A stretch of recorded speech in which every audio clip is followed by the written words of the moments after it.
السلام علیکم ورحمۃ اللہ وبرکاتہ. اہلا وسہلا ومرحبا. میں سب آنے والوں کو خوش آمدید کہتی ہوں. اللہ سبحانہ و تعالیٰ سے دعا ہے کہ وہ ہمارے یہاں اس بیٹھنے کو بھی عبادت شمار کرے, ہمیں علم نافع عطا فرمائے جو ہمارے لیے عین عبادت بن جائے.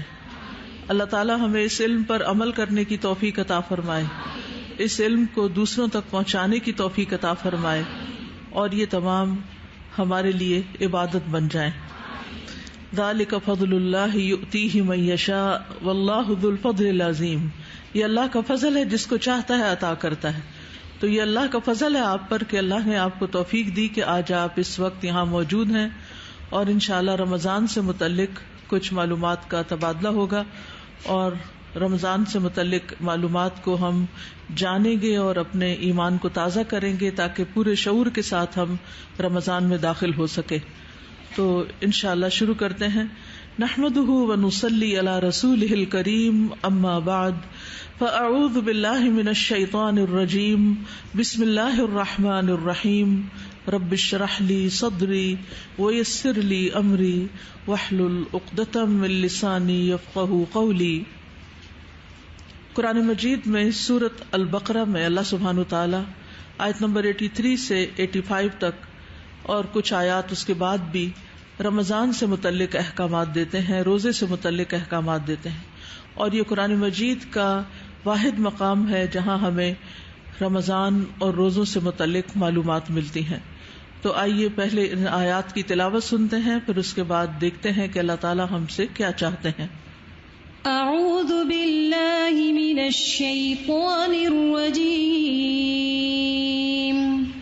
بسم اللہ الرحمن الرحیم. یا ایہا الذین آمنوا کتب علیکم الصیام کما کتب علی الذین من قبلکم لعلکم تتقون ایاما معدودات.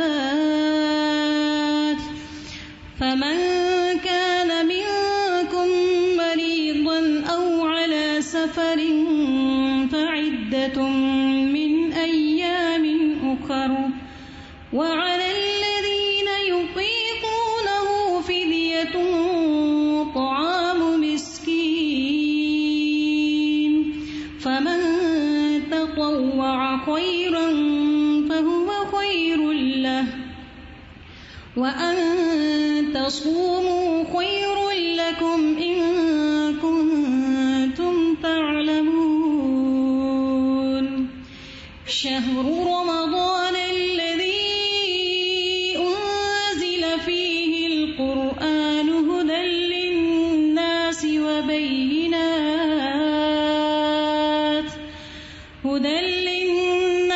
وبينات من الهدى والفرقان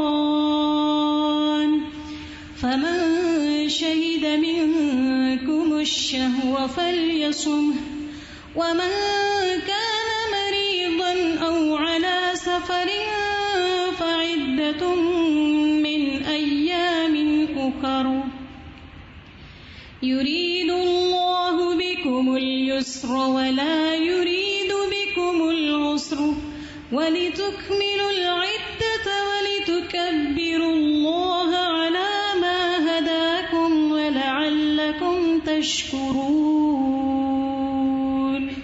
جزاک اللہ.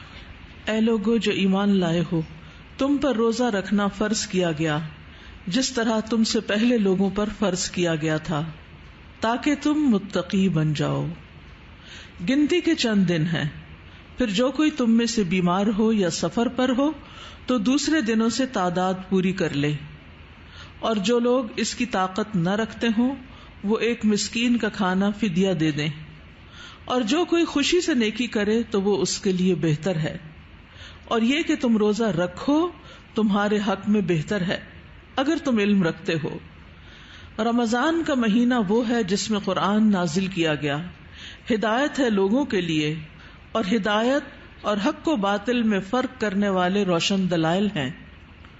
تو جو کوئی تم میں سے اس مہینے کو پائے اسے چاہیے کہ اس کے روزے رکھے، اور جو بیمار ہو یا سفر میں ہو تو دوسرے دنوں سے تعداد پوری کر لے. اللہ تمہارے ساتھ آسانی چاہتا ہے اور وہ تمہارے ساتھ تنگی کا ارادہ نہیں رکھتا.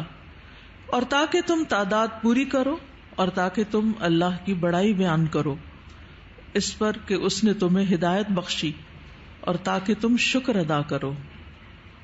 خطاب ہے ایمان والوں سے، یا ایھا الذین آمنوا، خطاب ہے ہم سے، کیونکہ اللہ نے ہم پر احسان کیا اور ہمیں ایمان کی دولت نصیب کی.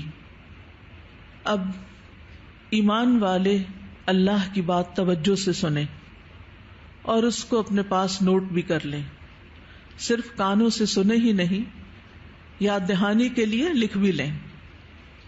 تو یا ایھا الذین آمنوا، اے وہ لوگو جو ایمان لا چکے ہو، کتب علیکم الصیام، تم پر روزے رکھنا فرض کر دیا گیا. روزے کی فرضیت اللہ کا حکم ہے اور دراصل اللہ سبحانہ تعالیٰ کا احسان ہے. اللہ سبحانہ تعالیٰ اپنے بندوں پر احسان فرماتے ہوئے ان پہ روزے فرض کر رہا ہے. کما کتب علی الذین من قبلکم، جیسا کہ تم سے پہلے لوگوں پر فرض کیے گئے تھے، پچھلی امتوں پر. کیوں فرض کیے گئے؟ لعلکم تتقون، تاکہ تم متقی بن جاؤ، پرہیزگار بن جاؤ، نیک بن جاؤ، تمہارے اندر ایک اچھی تبدیلی پیدا ہو جائے. تو یہ اللہ سبحانہ تعالیٰ کا احسان ہے کہ اس نے ہمیں ایک ایسی ٹریننگ سے گزارنے کا ارادہ فرمایا، ایک ایسی تربیت اور ایسی چیز سے کہ جس سے ہمارے اندر تقویٰ پیدا ہو سکتا ہو. اس لیے ہمیں رمضان کو یا روزوں کو اپنے لیے بوجھ نہیں سمجھنا چاہیے، بلکہ اس کو اللہ کا احسان سمجھنا چاہیے. کیونکہ روزے کی حالت میں ایسے احکامات دیے گئے ہیں جو ہماری بھلائی کے ہیں، جس میں ہمارا ہی فائدہ ہے. اور رمضان میں جب نیکیوں کا اجر کئی گنا بڑھ جاتا ہے اور ہر طرح کی نیکیاں اس میں جمع ہو جاتی ہیں، تو اس میں ایک دوڑ لگ جاتی ہے نیکیوں کی طرف. فاستبقوا الخیرات پر عمل کرنے کا موقع ملتا ہے. اور پھر یہ کوئی مشکل کام نہیں اور یہ کوئی ایسی ذمہ داری نہیں جو صرف تم پر ڈالی گئی ہو، بلکہ تم سے پہلے لوگوں پر بھی ڈالی گئی تھی. جب انسان دیکھتا ہے کہ اور لوگ بھی یہ کر رہے ہیں تو اس کے لیے وہ کام کرنا آسان ہو جاتا ہے. روزہ ایک عبادت ہے اور اللہ سبحانہ تعالیٰ کی یہ بہت بڑی حکمت ہے کہ اس نے عبادات کو کئی اقسام میں تقسیم کیا ہے. کچھ صرف مالی عبادات ہیں، کچھ صرف بدنی عبادات ہیں، اور کچھ دونوں پر مشتمل ہیں، یعنی بدنی اور مالی دونوں ہی. کچھ عبادات ایسی ہیں جن میں صرف رک جانا ہوتا ہے، ایک آزمائش ہوتی ہے، امتحان ہوتا ہے جس میں اپنے آپ کو روکنا ہوتا ہے.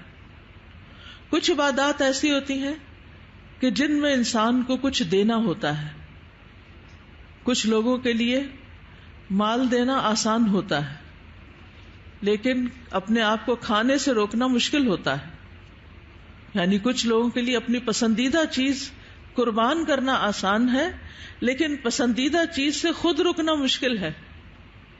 یعنی لوگوں کی بھی مختلف اقسام ہیں، ان کے مزاج ہیں، اور اسی طرح پھر اللہ سبحانہ تعالیٰ نے عبادات میں بھی ورائٹی رکھی ہے.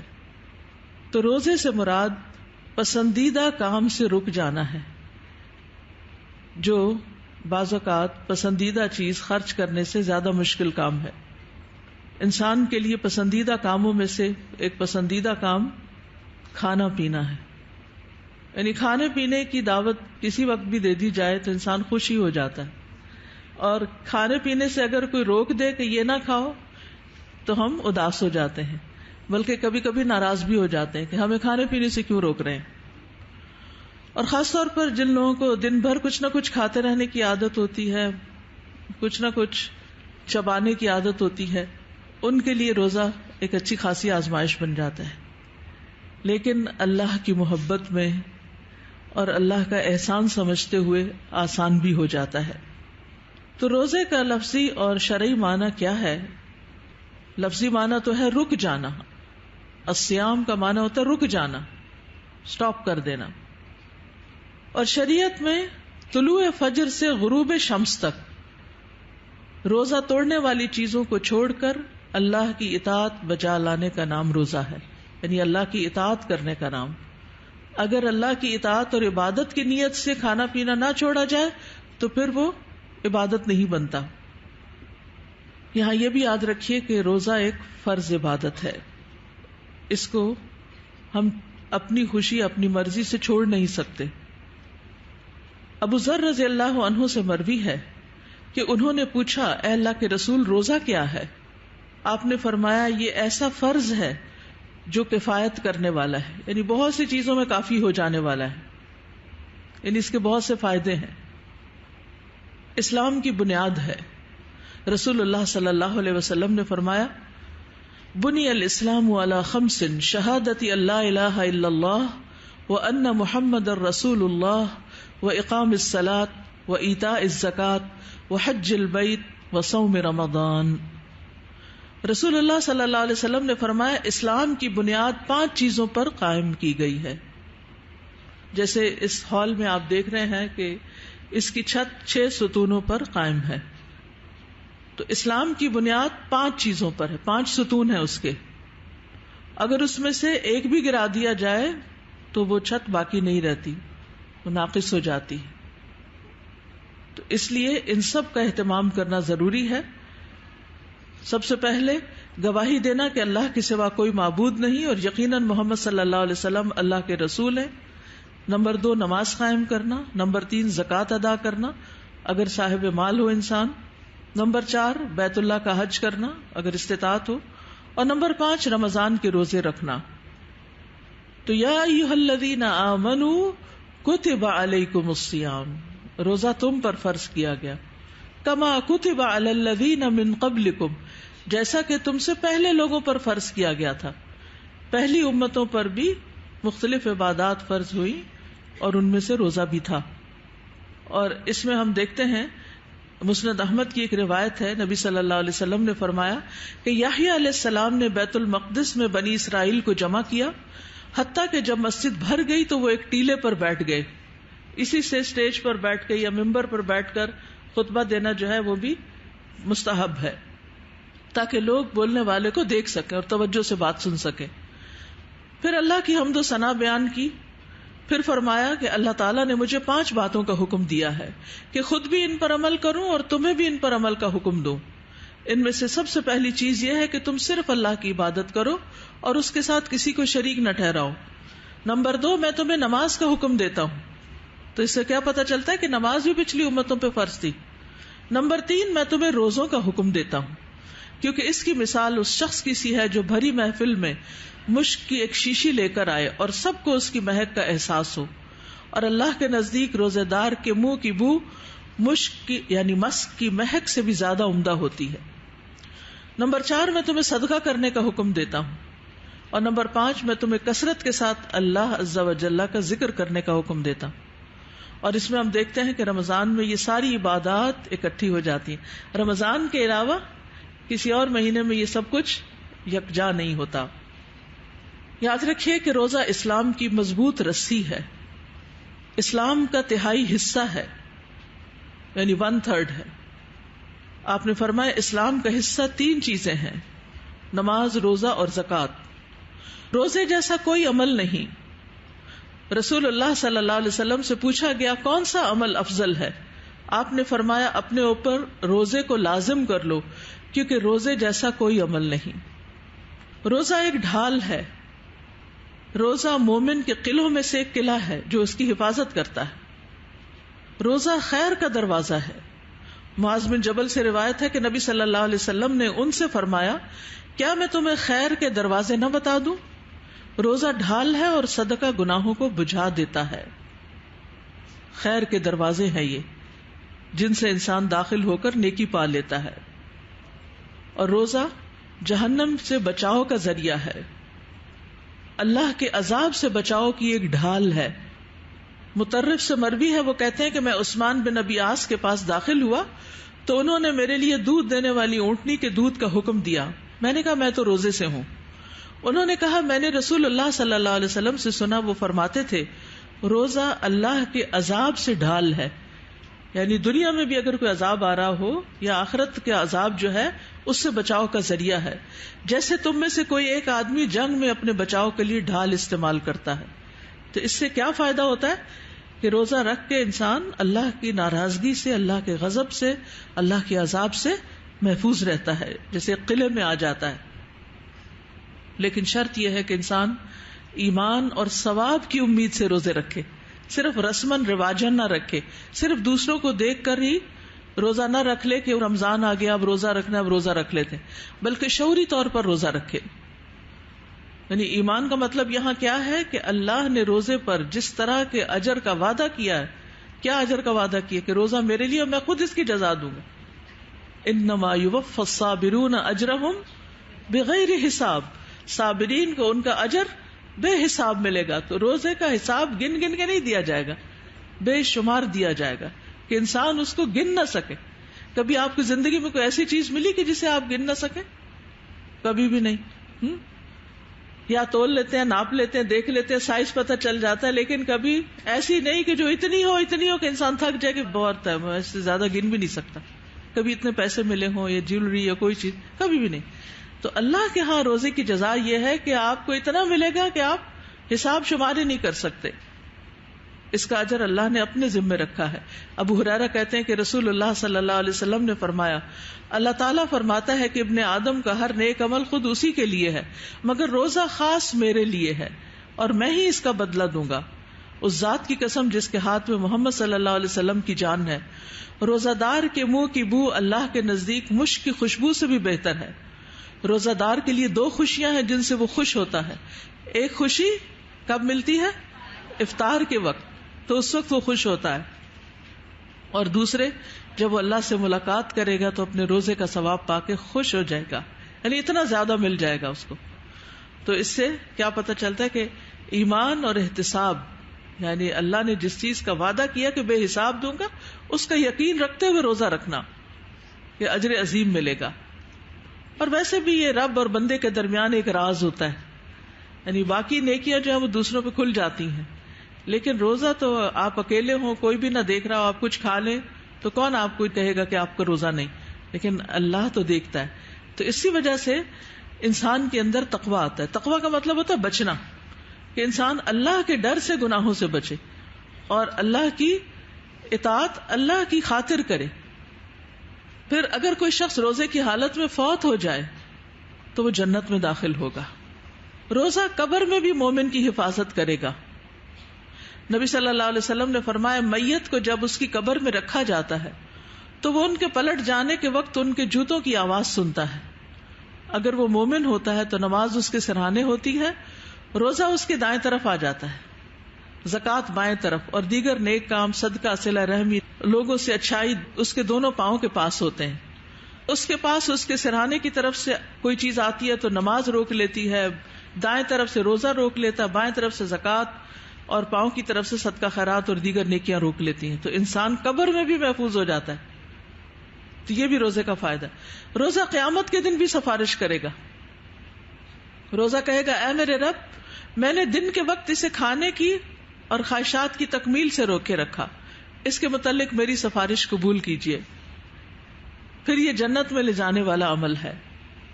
ایک شخص آیا اور کہنے لگا اے اللہ کے رسول مجھے بتائیے, اگر میں فرض نماز پڑھتا رہوں, رمضان کے روزے رکھوں, حلال کو حلال اور حرام کو حرام سمجھوں اور میں اس سے زیادہ کچھ نہ کر سکوں تو کیا میں جنت میں داخل ہوں گا؟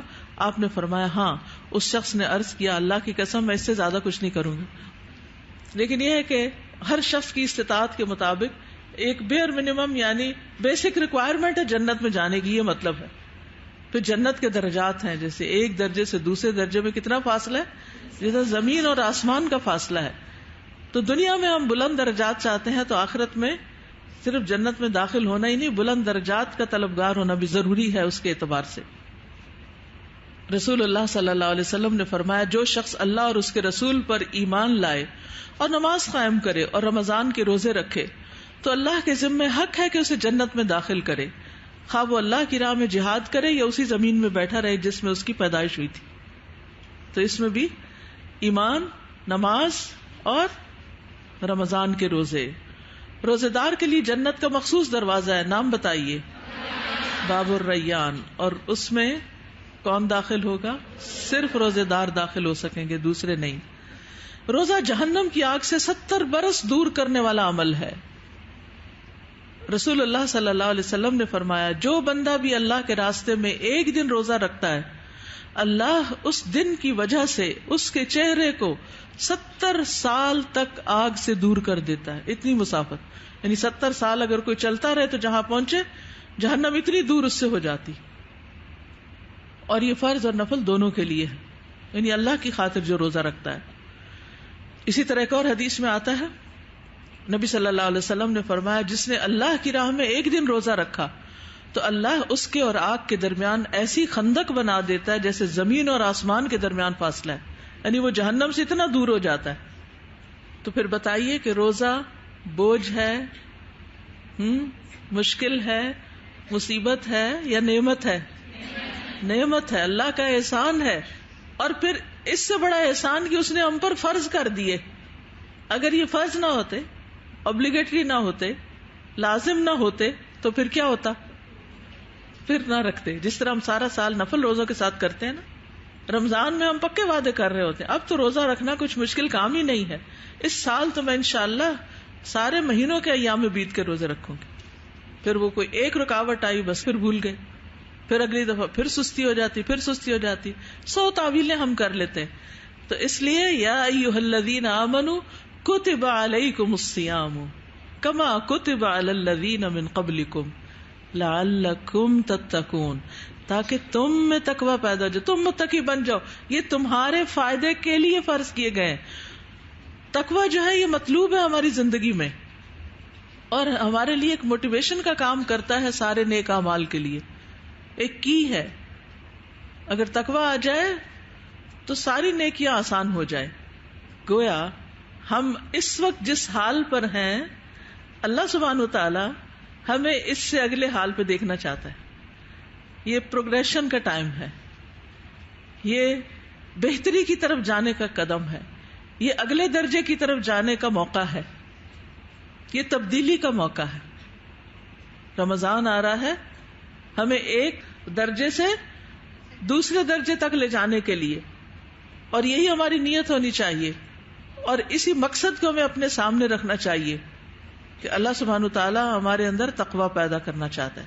اب دیکھیے کہ ہم میں سے ہر شخص اپنے ایمان کے اعتبار سے، اپنی عبادات کے اعتبار سے، اپنے اخلاق کے اعتبار سے، صدقہ خیرات کے اعتبار سے اور دیگر نیکیوں کے اعتبار سے مختلف درجے پر ہے. وَلِكُلٍّ دَرَجَاتٌ مِّمَّا عَمِلُوا، ہر ایک کے لیے درجے ہیں اس کے مطابق جو انہوں نے اعمال کیے. تو ہم جس بھی درجے پر ہیں، ہمیں نہیں پتا، یہ اللہ کو پتا ہے کہ کون کہاں ہے. وہ جو ہمارا اسکیل ہے نا، وہ تو دیکھتے رہتے ہیں، یشہدہ المقربون، وہ فرشتے جو ہے نا وہ دیکھتے رہتے ہیں، اوپر جا رہا ہے گراف کے نیچے جا رہا ہے، نیکیوں میں یہ آگے بڑھ رہے ہیں یا اور پیچھے آ رہے ہیں یا نیچے کی طرف جا رہے ہیں. تو الحمدللہ رمضان آتا ہے، نیکیوں کا شوق آتا ہے، اور کئی نیکیاں جو ہم پر فرض کر دی کہ پھر وہ کر کے ہم جب کسی قابل ہوتے ہیں تو 6 مہینے تک تو کچھ اثرات رہتے ہیں، پھر آہستہ آہستہ ڈاؤن فال شروع ہو جاتا ہے. پھر رمضان آتا ہے تو پھر ہم یقیناً اس درجے سے نیچے آ چکے ہوتے ہیں. پھر اللہ تعالیٰ ایک اور موقع دیتا ہے اور ہم پھر اوپر چڑھتے ہیں. تو یہ اوپر جانے کا ایک موقع ہے، درجوں میں آگے بڑھنے کا موقع ہے. تو اس لیے شکر گزاری کے جذبات کے ساتھ اور شوق کے ساتھ اس کا استقبال کریں، اور خوشی کے ساتھ روزے رکھیں، اور کسی قسم کا کوئی گلا شکوہ نہ کریں کہ اس دفعہ تو بہت گرمیوں میں روزے آ رہے ہیں، پتہ نہیں بنے گا کیا. نہیں، اللہ کا احسان کہ جس نے یہ ہم پر فرض کیے اور ہمیں اس کے اتنے زیادہ فوائد عطا کر دیے. اور سب سے بڑا فائدہ جو یہاں اللہ تعالیٰ نے خود بتایا وہ کیا ہے؟ لعلکم تتقون. تو ہم نے حاصل کیا کرنا ہے بھوکے پیاسے رہ کے؟ تقوی. تقوی کیا چیز ہے تھوڑا سا سمجھنے کی ضرورت ہے. فیروز آبادی کہتے ہیں، لغوی ہے، تقوی ہر اس چیز سے پرہیز کرنا جس میں نقصان ہو، نقصان دہ چیزوں سے بچنا، اور وہ ہیں نافرمانی کے کام اور فضول کام. ایک تو ہے سراسر نافرمانی اور ایک ہے فضول کام. تو رمضان میں ہم اپنے وقت کی حفاظت کرتے ہیں اور کانشیسلی ہم روزہ رکھنے اور پھر ذکر کرنے اور تراویح پڑھنے اور نیکی کے کاموں کی طرف دوڑ پڑتے ہیں اور گناہوں سے بچتے ہیں, اپنی زبان کے غلط استعمال سے بچتے ہیں کہ جس کے گناہ سب سے زیادہ آسان ہے. دیکھیے اگر ہاتھ سے کوئی گناہ کرنا ہو تو ہاتھ اٹھانے میں, اس تک پہنچنے میں, کرنے میں ٹائم لگتا ہے. کسی جگہ جا کے کوئی غلط کام کرنا ہو تو پاؤں سے چل کے جانے میں وقت لگتا ہے, لیکن زبان چلانے میں نہ اس کو کہیں جانا پڑتا ہے, نہ اس کو کوئی تھکاوٹ ہوتی. پیدل چلنے میں بھی تھک جاتا ہے انسان, ہاتھ اٹھا کے مارنے میں بھی. کسی نے مجھے کہا کہ میں نے شاید کسی کو مارا تو میرا اپنا ہاتھ سوج گیا, یعنی اس میں بھی تکلیف اور مشقت ہے. زبان چلانے میں تو کچھ مشقت نہیں. 1 گھنٹہ بھی آپ بولیں تو آپ کی زبان نہیں تھکے گی. آپ کا دماغ تھک سکتا ہے, آپ ویسے تھک سکتے ہیں, لیکن زبان نہیں تھکتی. تو یاد رکھیے کہ یہ سب سے خطرناک چیز ہے ہمارے جسم کے اندر, کہ جس سے بہت تیزی سے اور بہت جلدی گناہ ہو جاتے ہیں. اب مثلاً آنکھوں کا گناہ ہے, کوئی چیز سامنے آئے گی تو حرام چیز دیکھیں گے تو پھر ہی کچھ گناہ ہوگا, یا کان سے کوئی غیبت سنیں گے تو. لیکن زبان تو کہیں بھی بیٹھے آپ کسی بھی وقت چلا سکتے ہیں.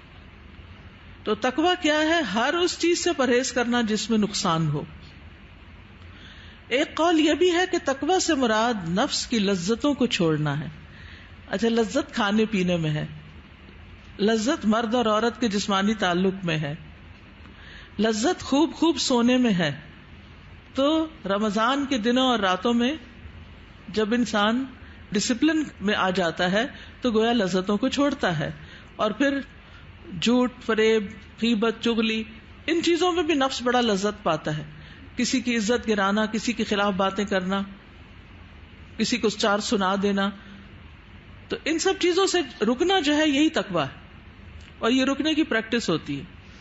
عربی میں کہتے ہیں دورہ تدریبیہ, یعنی ایک ٹریننگ پیریڈ. لعلکم تتقون, تاکہ تمہیں رکنے کی پریکٹس ہو جائے اور تم پھر آخر کار رک ہی جاؤ. تو ہر رمضان میں ترقی کرتے کرتے آخر انسان کسی مرحلے یا مقام پر پہنچ ہی جاتا ہے.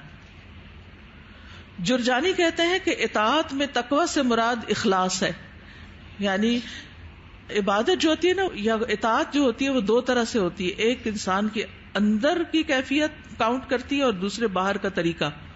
اندر اخلاص ہونا چاہیے اور باہر سنت کے مطابق کام ہونا چاہیے. تو کہتے ہیں اطاعت میں تقویٰ سے مراد اخلاص ہے.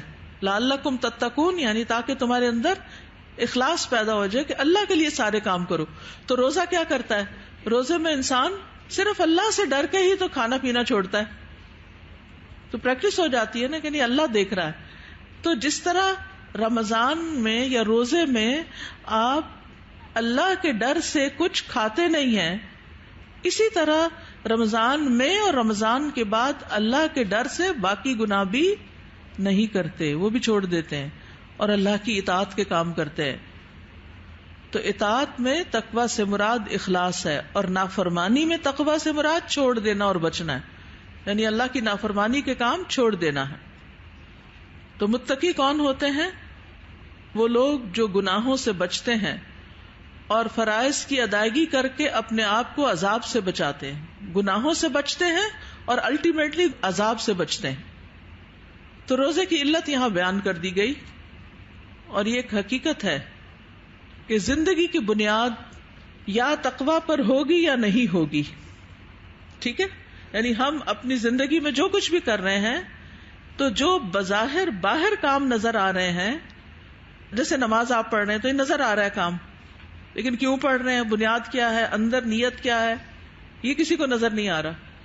اسی طرح کسی کو صدقہ خیرات دیتے ہیں, کسی کے کام آتے, کسی کی مدد کرتے ہیں, گھر والوں کے کام کرتے ہیں, کچھ اور کرتے ہیں, یہ ساری ظاہری چیزیں ہیں. ان کی بنیاد یا تقویٰ پر ہے یا نہیں ہے. سورۃ التوبہ کی آیت نمبر 109 اللہ تعالیٰ فرماتے ہیں افمن اسس بنیانہ علی تقوی من اللہ ورضوان خیر ام من اسس بنیانہ علی شفا جرف ہار فانہار به فی نار جہنم واللہ لا یہدی القوم الظالمین. تو کیا وہ شخص جس نے اپنی عمارت کی بنیاد یعنی زندگی کی عمارت، اپنے اعمال کی بنیاد اللہ کے تقوی اور اس کی رضامندی پر رکھی، وہ بہتر ہے یا وہ جس نے اپنی عمارت کی بنیاد کھوکھلے گڑھے کے کنارے پر رکھی؟ یعنی کوئی نیت ہی نہیں، کوئی مقصد ہی نہیں، کیوں کر رہے ہیں؟ بے روح، اس لیے کہ لوگ کر رہے ہیں، ہم بھی کر رہے ہیں، اور اس میں ریاکاری بھی آ گئی، اس میں غلطیاں بھی آ گئی، کیونکہ شعوری طور پہ تو رکھا نہیں، فکر مندی سے تو رکھا نہیں، جانا ہی نہیں کیا اس میں کرنا کیا نہیں، کن چیزوں کا روزے میں اللہ نے حکم دیا، کن چیزوں سے روکا۔ تو جس نے اپنی عمارت کی بنیاد کھوکھلے گڑھے کے کنارے پر رکھی جو گرنے والا تھا، بس وہ اسے لے کر جہنم کی آگ میں گر گیا، اور اللہ ظالم لوگوں کو ہدایت نہیں دیتا۔ یہاں مومن اور منافق کا فرق بھی ہے۔ مومن اپنے اعمال کی بنیاد کس پہ رکھتا ہے؟ ایمان اور تقوی پہ، اور منافق نیت اور اخلاص اور ایمان کے بغیر عمل کرتا ہے۔ تو نتیجہ کیا ہوتا ہے؟ اس کے اعمال کی کوئی کوالٹی نہیں ہوتی، اس کے اعمال میں کوئی خوبصورتی نہیں ہوتی، اس کے اعمال میں دو چیزیں نہیں ہوتی، اللہ کا تقوی اور اللہ کی رضامندی کی خواہش۔ تو ہم سب کو بھی یہاں رک کے سوچنا چاہیے کہ ہم نے اپنی زندگی میں اپنے اعمال کی بنیاد کس چیز پر رکھی ہوئی ہے، اس میں اخلاص ہے یا نہیں، وہ اللہ کے لیے ہے یا نہیں، اس سے مراد اللہ کی رضامندی ہے یا نہیں۔ مسند احمد کی روایت میں آتا ہے، رسول اللہ صلی اللہ علیہ وسلم سے ابو سعید خدری نے کہا کہ مجھے کوئی وصیت فرما دیجیے، تو آپ نے فرمایا میں تمہیں اللہ کے تقوی کی وصیت کرتا ہوں، وہ ہر چیز کی بنیاد ہے۔ تقوی کیا ہے؟ بنیاد ہے ہر چیز کی۔ تو لعلکم تتقون سے فائدہ کیا ہوگا؟ ہمارے اعمال کی بنیادیں اچھی ہو جائیں گی، مضبوط ہو جائیں گی۔ جس درخت کی جڑیں مضبوط ہوں اور جن اعمال کی بنیادیں مضبوط ہوں، وہ اعمال کیسے ہوتے ہیں؟ وہ درخت کیسا ہوتا ہے جس کی جڑ مضبوط ہو، اور وہ درخت کیسا ہوتا ہے جو اندر سے کھوکھلا ہو؟ وہ کسی وقت بھی گر سکتا ہے۔ وہ عمارت جس کی بنیاد کمزور ہے وہ کسی وقت بھی گر سکتی ہے۔ تو اسی لیے کچھ لوگ بعض اوقات دوسروں سے متاثر ہو کے کسی انوائرمنٹ میں جا کے کچھ اچھے اچھے کام کر لیتے، جو ہی وہ وہاں سے نکلتے ہیں، جب دوسرے ماحول میں جاتے ہیں تو ویسے ہو جاتے ہیں۔ وجہ کیا ہوئی؟ دوسرے ماحول کا اتنی جلدی رنگ کیوں چڑھ گیا؟ کیونکہ بنیاد درست نہیں تھی۔ تو جتنا زیادہ تقوی ہوگا اتنا ہی اللہ کی نظر میں مقام بھی زیادہ ہوگا۔ نبی صلی اللہ علیہ وسلم سے پوچھا گیا کہ سب سے معزز کون ہے؟ آپ نے فرمایا لوگوں میں سب سے زیادہ معزز وہ ہے جو سب سے زیادہ تقوی والا ہے، یعنی تقوی ہی عزت کی بنیاد بھی ہے۔ ان اکرمکم عند اللہ اتقاکم۔ روزہ تقوی کیسے پیدا کرتا ہے؟ روزے میں کیا کرنا ہوتا ہے؟ بچنا ہوتا ہے۔ کس چیز سے؟ کھانے پینے سے، جماع وغیرہ سے، ٹھیک ہے؟ تو تقوی میں بھی کیا کرنا ہوتا ہے؟ بچنا ہوتا ہے۔ روزے میں حلال چیزوں سے بچنا ہوتا ہے، اور عام زندگی میں حرام چیزوں سے بچنا ہوتا ہے۔ یعنی حرام سے کون بچ سکتا ہے؟ جو اللہ کے حکم سے حلال سے بچنا جانتا ہے۔ اور یہ وقتی طور پر اللہ تعالیٰ سال کے 11 مہینوں کے بعد ایک مہینے میں یہ پریکٹس ہمیں کرواتے ہیں۔ پھر یہ کہ روزے کی حالت میں ہر وقت اللہ کی نگرانی کا احساس ہوتا ہے کہ اللہ دیکھ رہا ہے، اور یہ تقوی کی بنیاد ہوتا ہے۔ انسان اپنی خواہش پوری کر سکتا ہے لیکن اس لیے بچتا ہے کہ اللہ دیکھ رہا ہے۔ تیسری چیز یہ ہے کہ روزے کی حالت میں گناہ کم ہوتے ہیں۔ obviously ہم سارا دن ایک عبادت کی حالت میں ہوتے ہیں، تو اس سے تقوی اسٹرینتھن ہوتا ہے۔ شیطان ابن آدم کے اندر ایسے گردش کرتا ہے جیسے رگوں میں خون گردش کرتا ہے، تو روزے کے ذریعے سے خون میں شیطان کا اثر کم ہو جاتا ہے، گناہ کم ہو جاتے ہیں، نیکیوں کا غلبہ ہوتا ہے۔ پھر یہ کہ اللہ کی نعمتوں کا شکر آتا ہے۔ وہ کیسے؟ شکر سے بھی تقوی ریلیٹ کرتا ہے نا۔ جب ہم اپنے اوپر روک لگاتے ہیں تو جن کے پاس ہے نہیں ان کی تکلیفوں اور ضروریات کا احساس ہوتا ہے۔ پھر روزے کے کچھ فائدے بھی ہیں۔ اللہ کی نعمتوں کے شکر کا ذریعہ ہے، اور ان نعمتوں میں سے ایک قرآن ہے۔ روزے کی حالت میں انسان سیلف ڈسپلن اور سیلف کنٹرول کی پریکٹس کرتا ہے، اور زندگی میں کامیابی کے لیے بہت بڑی خوبی ہوتی ہے۔ یعنی کسی بھی انسان کو کامیاب ہونے کے لیے صبر اور سیلف کنٹرول کی ضرورت ہوتی ہے۔ تیسری چیز یہ کہ روزے سے شہوت ختم ہوتی ہے یا کمزور پڑ جاتی ہے، جو انسان کو بعض اوقات حرام کاموں میں ملوث کر دیتی ہے۔ پھر روزے سے جسمانی صحت بھی اچھی ہوتی. روزہ ڈیٹاکس کرتا ہے، جسم میں فالتو مادے جو ہیں ان کو جلاتا ہے. پھر شیطان کی گندگی سینے کے کینے کو دور کرنے کا ذریعہ بھی ہے، یعنی دل کی حالت بھی اچھی ہوتی ہے، دل میں سکون آتا ہے، اور دل کے اندر جو بغض اور گرج اور نفرتیں اور دوسروں کے لیے انتقام کی کیفیت وہ بھی ٹھنڈی پڑتی ہے. ابو ذر کہتے ہیں کہ میں نے رسول اللہ صلی اللہ علیہ وسلم کو فرماتے ہوئے سنا کہ صبر کے مہینے کے روزے اور ہر مہینے کے 3 روزے رکھنا ایسا ہی ہے جیسے ہمیشہ روزے رکھنا. اس سے سینے کا کینہ دور ہو جاتا ہے. اور آج آپ دیکھیں کہ بہت سے لوگ دل کی بیماریوں کا شکار ہیں، فزیکلی بھی اور ویسے بھی، یعنی حسد، بغض، نفرت اور ڈپریشن، اور یہ بہت ساری بیماریاں ایسی ہیں جن کو نفسیاتی بیماریاں کہا جاتا ہے. تو روزہ ان کا علاج بھی ہے. ابو ذر کہتے ہیں میں نے پوچھا سینے کے کینے سے کیا مراد ہے؟ فرمایا شیطانی گندگی، یعنی شیطان کے وسوسے. اچھے بھلے انسان کو شیطان آ کے ایک دم دبوچتا ہے اور اس کے دل پہ حملہ آور ہو جاتا ہے، اور وہی چیزیں جو اس کو اچھی لگتی ہیں اس کو بری کر کے دکھانے لگتا ہے. یعنی جو رشتے ہماری زندگی میں بڑے قیمتی ہوتے ہیں، بڑے پیارے ہوتے ہیں، انہی کے خلاف ہمارے دل میں بدگمانی ڈال دیتا ہے. تو انسان پھر بے بس ہو جاتا ہے ان کے آگے. اتنا کنٹرول کر لیتا ہے شیطان، جس طرح ایک طرح سے پوزیس کر لیتا ہے کہ انسان بے بس ہو جاتا ہے. کیا میں کروں تو کروں کیا؟ ہیلپ لیس ہو جاتا ہے. تو یہ روزے کی عبادت اس کو اپنی اس کیفیت پر بھی قابو پانے میں مدد دیتی ہے.